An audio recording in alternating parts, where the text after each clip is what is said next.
everybody, and welcome back to my channel. Today, I am really excited to share with you one of my best kept secrets for creating Instagram quotes, graphics, marketing materials for my Etsy, you name it. And that secret is, as you can see, Microsoft PowerPoint. So I want to show you how I use Microsoft PowerPoint, to create graphics for my Instagram. This is a great alternative to Canva. The only thing that you're not going to get with Microsoft PowerPoint is that you're not going to be able to use any of the stock images or clip art, because the ones that they have are honestly pretty lame. I mean, think back to early 2000s clip art. But essentially, I use Microsoft PowerPoint as a way to arrange different typography, clip art, backgrounds, and it is so easy.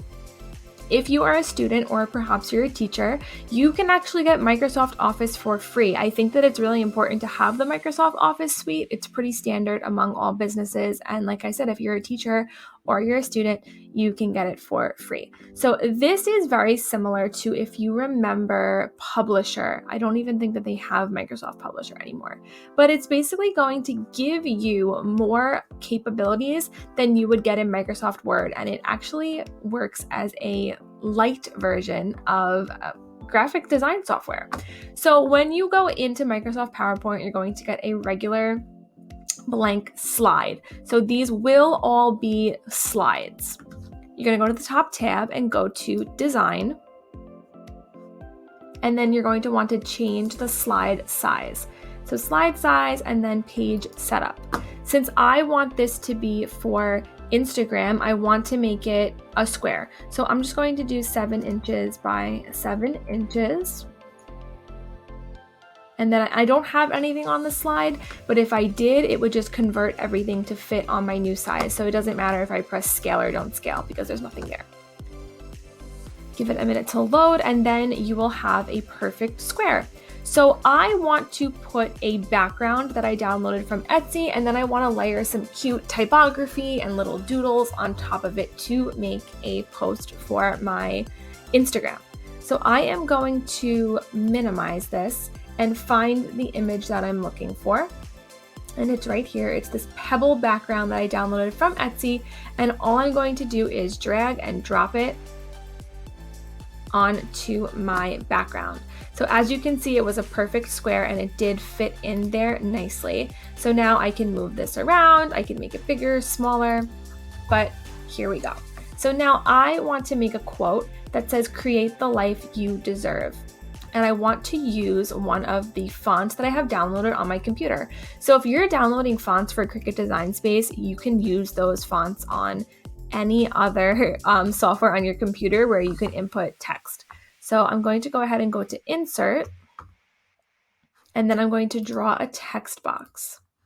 So I will draw my text box, and then I am going to type what I want it to say. So create the life you deserve. Obviously that looks very boring, so I'm going to highlight it, go back to home, and then change the font. So create the life you deserve. I'm going to play around with the size, play around with the spacing until I'm happy.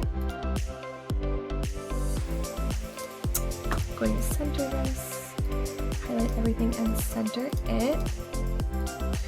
Create the life you deserve. Okay, not really crazy about the spacing in between each line. So I am going to just separate the text boxes into the different phrases. So create the, and I will copy this and paste it. The life you. Bring that in a little bit. Create the life you deserve. And then if I want to make sure that everything is nice and centered, I can select all of the text boxes, go to Home, Arrange, and then just like you can do in Cricut Design Space or in Photoshop or Canva, you can align everything so they're perfectly centered. So I will go to Align and center it.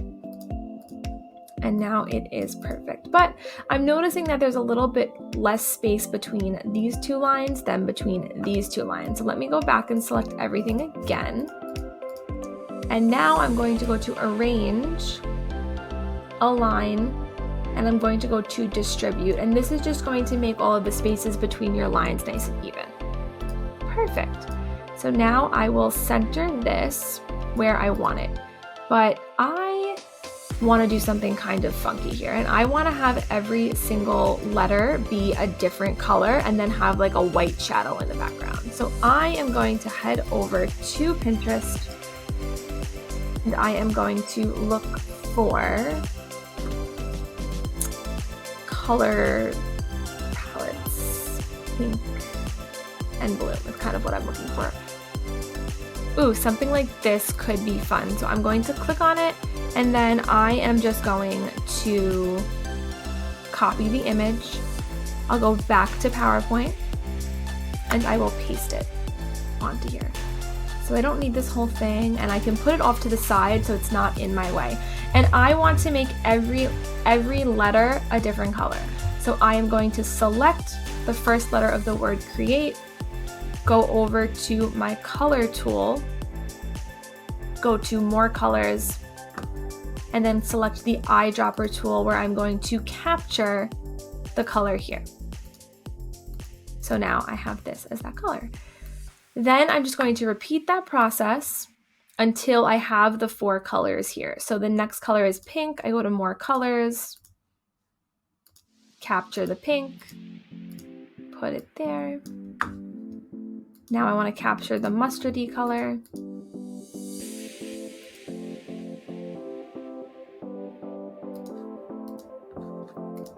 And keep going until you have the 4 colors that you want, or however many colors you're doing. So now that I have them, if I go to my drop down up here, those 4 colors are there, and I can just continue the pattern until I am done.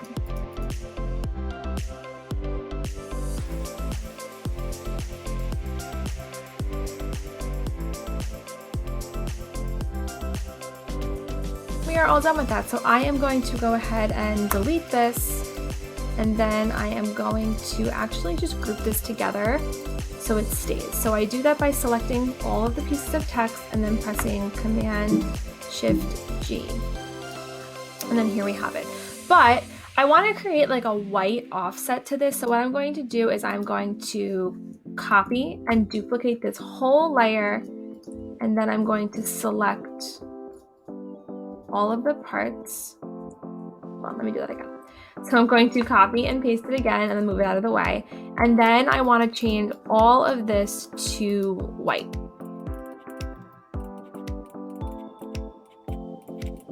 Okay, then when I'm happy with that, I will select the whole group, arrange, and then I will send it backwards so it's behind this text.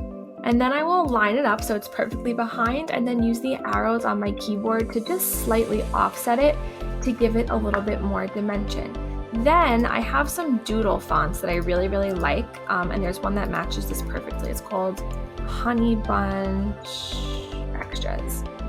And what's cool about this is that there are tons of these little doodles that are actually like little clip arts that you can put on here. So I think I'll take a star, make it a little bit smaller by adjusting the font size. Here, change it to the mustard color. I'll duplicate this, and I'm just looking for the little doodles. Basically, when you type like the letter a doodle will come up instead of the actual letter. And then if you wanted to add more, you totally could. There are also some like different features. If you click on your text or your image and you go to shape format, you have a bunch of different options. You can create a glow, you can create a drop shadow. You have lots of different options, so I encourage you to play around with it. But this is just a really, really simple and easy way for you to create text and graphics for your social media account without having to pay for Canva or without having to pay for Photoshop. And this is a really simple way to do it. So when you're all done, you are going to want to go to the top and go to File, Export, because we want to save this as an image, not as a PowerPoint document. So you go to export and then you can drop down to PNG, and I am going to type in Instagram quote. And I have it saved as PNG, like I said. And then you have the option to save every slide or save the current slide only. So you could make a bunch of different graphics, and then if you were to save them, it would make every individual slide an image. And then go to export. And it will show you everything is, each slide in your presentation has been saved as a separate file in this folder, and that's where you can find it. So click OK, go find your quote, and then you can upload it to any social media platform that you desire. I hope that this was helpful. I hope that you learned something, and I've encouraged you to try out using PowerPoint to create graphics. All right, see you guys next time.